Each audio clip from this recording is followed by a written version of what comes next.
Hello, I'm here to talk about my next recipe challenge that I'm going to be tackling today. And I do want to note one thing that I haven't said before, and I probably ever say so often in a video, is that I am not being paid or sponsored by anybody, Disney or any way associated with these cookbooks to do this challenge. I'm doing it on my love of Disney and my own free will and my own love of cooking. I'm guessing since most people probably watching this will just be friends and family, you'll probably understand that this is just something I'm doing for fun. But today I'm going to continue on what I'm calling my bread week challenge. I made another bread object yesterday, and today I'm going to be looking in the Cooking with Magic cookbook, and I'm going to be doing the towering roast beef sandwiches. You can kind of see a picture of it right there. So you might look at that and think, oh, that looks really simple. You're just putting together a sandwich. Very true. The recipe basically is you go buy the lunch meat and the lettuce, the tomato, the cheese, and all that. There is a spread that has, I think, like mayo and horseradish, a couple other things in that you can make.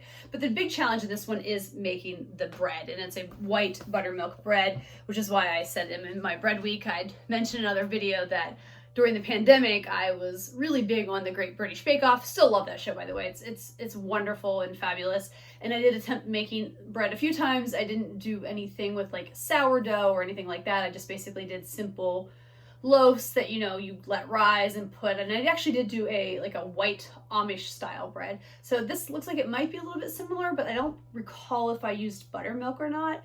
So anyway, I am making this today in preparation because the sandwiches we're actually going to eat tomorrow. I have an appointment tomorrow after work, and I thought, you know what, I'm going to make the bread today, and then when I get home from my appointment tomorrow evening, because it's going to be a little bit later, me and my husband can just make these sandwiches real quick as kind of a dinner. All right, we will see how the bread goes. Okay, so I'm in my kitchen now. I have the yeast in this bowl with some water that I'm putting into a little bit of my flour. And then I have the buttermilk mixture that has the buttermilk and a few other things that I'm also mixing into some of the flour. Now, it's not all the flour, it's just some of it. As I've said in the intro video, if you didn't watch it, I don't give out the exact recipes. If you want the recipes, I recommend buying cookbooks. They're not expensive. I know people put a lot of effort into these. This is just me making the recipes. All right, I'm going to beat these for a few minutes until everything's nice and smooth, and then I'm going to be adding in the rest of the flour by hand.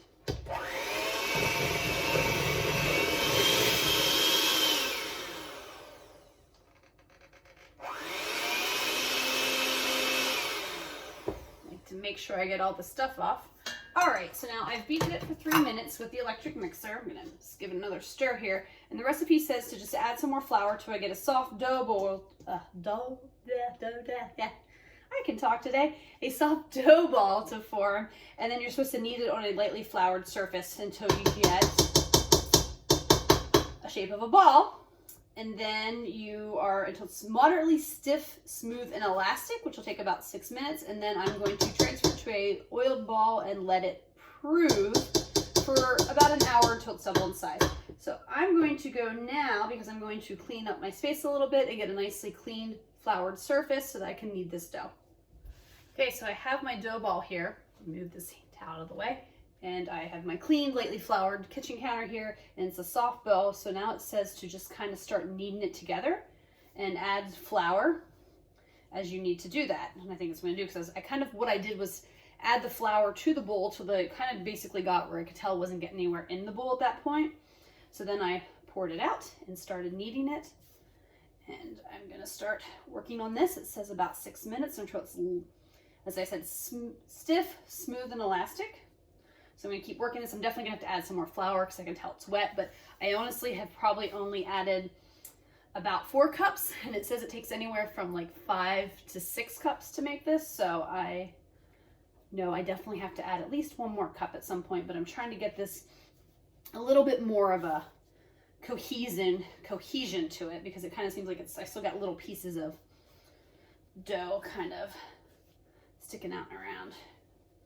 I should keep an eye on the time too. Let's see, how long have I been kneading for? Oh, a couple minutes already. It's actually going by faster than I thought. 6 minutes kind of seems like a lot at first when you're like, oh, I gotta stand there and push this dough ball in for 6 minutes. I'm gonna throw it down. I've seen them do this on the show sometimes. They say they throw it down. It helps activate the yeast or whatever. Get a little bit more. I can see why bread bakers probably have really strong arms, though I don't know how many do the hand method anymore compared to the, like using the KitchenAid mixer or the stand method. This one did not give the option. I should note this recipe did not give the option about that KitchenAid mixer. And I really cannot talk today, can I? Anyway, so that's one of the reasons I'm just doing it by hand. I had thought about using the KitchenAid mixer because I know there are some recipes in these cookbooks that have talked about using the KitchenAid mixer and the bread paddle on that to knead your bread. This one did not. It said to do it by hand, so I thought I'm going to do what the recipe says, because that's part of the challenge, is to kind of follow the recipe and do its suggestions. Though that doesn't mean I won't make modifications sometimes along the way, because that's definitely probably going to happen at some point.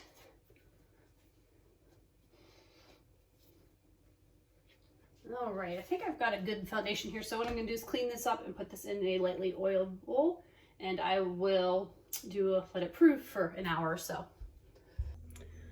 All right, here's my bread as it came out of the oven. As you can see, I was a little off in the proportions. This side's a little lower than the other side.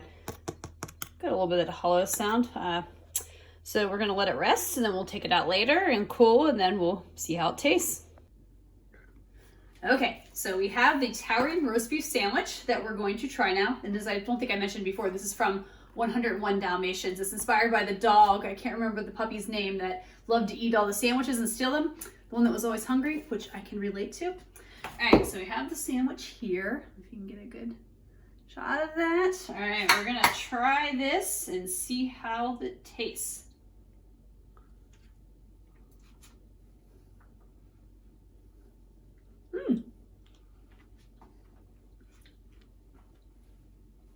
I really enjoy that. I'm not a big fan of horseradish, but the spread with the horseradish and the mayo and a couple other things is actually really quite nice and works well with the roast beef. Overall, pretty good. Hi everyone, I'm giving some ratings today, and I'm doing a final review on the Towering roast beef sandwiches from the Cooking with Magic cookbook. Overall, really like the sandwiches. I thought they turned out really great. I mean, it's a sandwich. Who doesn't love a good sandwich? The homemade bread really was the star of this show, even though not that great experience with bread, very limited. It was a little dense. I think there was definitely room for improvement, but overall I was very pleased with how it turned out. I really, really enjoyed the spread. I'm always a little hesitant about horseradish because I think it can overpower things, but I think this was the right amount, and I actually wish I would have maybe put a little bit more spread on my sandwich than I did. You know, I got enough in there where I could taste it, but I was actually craving a little bit more, and I did really enjoy it. So I thought it was a really good sandwich, and my husband actually enjoyed it as well, as we had it for dinner last night.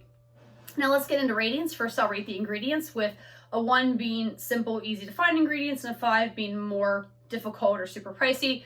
I'm just gonna give this a 1.5. I mean, everything on the recipe list was easy to find, but it might not be things that you have in your household. You know, you're gonna have to buy the lettuce, the tomato, the roast beef, which can add up.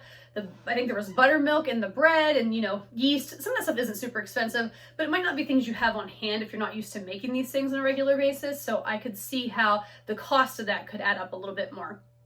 In terms of difficulty to make, with a 1 being easy and a 5 being difficult, I would give this like a 3.5. It's not difficult to put a sandwich together. The spread was really easy to whip together, but obviously the challenge is the bread. Bread really is an art form, and I give huge props to all those that have mastered it, because it really does take time and patience. But I don't think it was super difficult, but I think there's definitely room for improvement on my end. So maybe I could even say rating it a 3 instead of a 3.5. But yeah, either or, I would say somewhere in that mid-range of difficulty. I still think no matter what, your bread could turn out one way or the other, but it's still going to be edible, and it works really well with the sandwich. And you also could make this sandwich again if you want to just use like sandwich bread. I don't know if it would be as good, to be completely honest. I think the bread is really what made this shine a little bit. But you could probably buy a nice bakery homemade white loaf or something somewhere and get the same result. So would I make it again? On a scale of 1 to 5, with no and 5 being definitely yes, I would probably put it in about that 3 range. I definitely could see myself getting some roast beef and making that spread and making the sandwich again, because I did enjoy it. But to be honest, I don't eat a ton of lunch meat, and when I do, I don't tend to lean towards roast beef. And I don't know if I'd want to go through the bread process again, but we'll see. Maybe I'll test it out, or maybe I'll just take my own advice and go buy a nice homemade loaf from like a local Amish or Mennonite or grocery store bakery and do it myself. But either way, it was a really nice sandwich, and it was a fun thing to make.